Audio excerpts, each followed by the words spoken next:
সুপ্রিয় শ্রোতাবৃন্দ, আসসালামু আলাইকুম রহমতুল্লাহি ওয়া বারাকাতুহু। অনেকে মাথার উপরে বা কাঁধের উপরে চাদর ঝুলিয়ে দেয় বা শাল ঝুলিয়ে দেয়।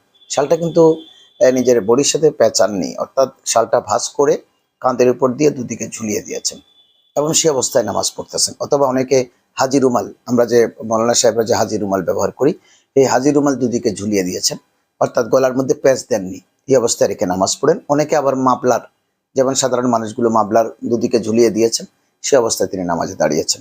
এই অবস্থায় নামাজ পড়লে নামাজ মাকরু হবে।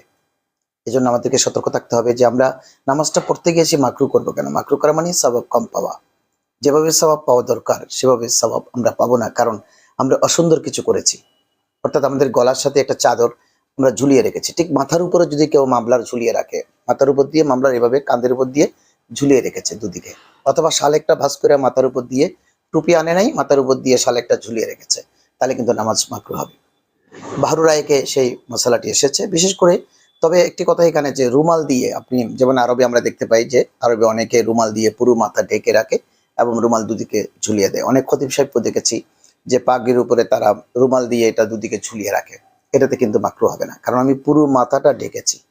পুরো মাথা ঢাকা যদি আমার উদ্দেশ্য হয়, একটা রুমাল দিয়ে যদি আমি আমার জন্য একটা ভদ্র ইয়ে হিসেবে আমি রুমালটা দুদিকে ঝুলিয়ে দিয়েছি খুলে, ওপেন করে, তাহলে কিন্তু নামাজ মাকরু হবে না। যেমন আরবে অনেককে আমরা সেভাবে দেখতে পাই, আমাদের দেশেও তাদের অনুকরণে অনেক ইমাম সাহেব সেভাবে করে থাকে। তবে এছাড়া এমনি পুরো রুমাল দুদিকে ঝুলিয়ে দেওয়া, মাফলার ঝুলিয়ে দেওয়া, শাল ঝুলিয়ে দেওয়া বা মাথার উপরে ঝুলিয়ে দেওয়া, দুই মাথা দুদিকে প্যাঁচ না দিয়ে রাখা, এই অবস্থায় কেউ নামাজ পড়লে নামাজ মাকরু হবে। আমাদেরকে এই কাজগুলো নামাজের সময় বর্জন করতে হবে।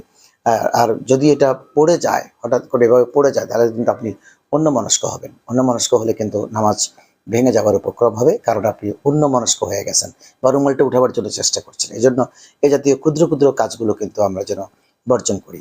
আশা করি আপনারা বিষয়টা বুঝেছেন। আপনাদেরকে আমাদের সঙ্গে থাকবার জন্য ধন্যবাদ।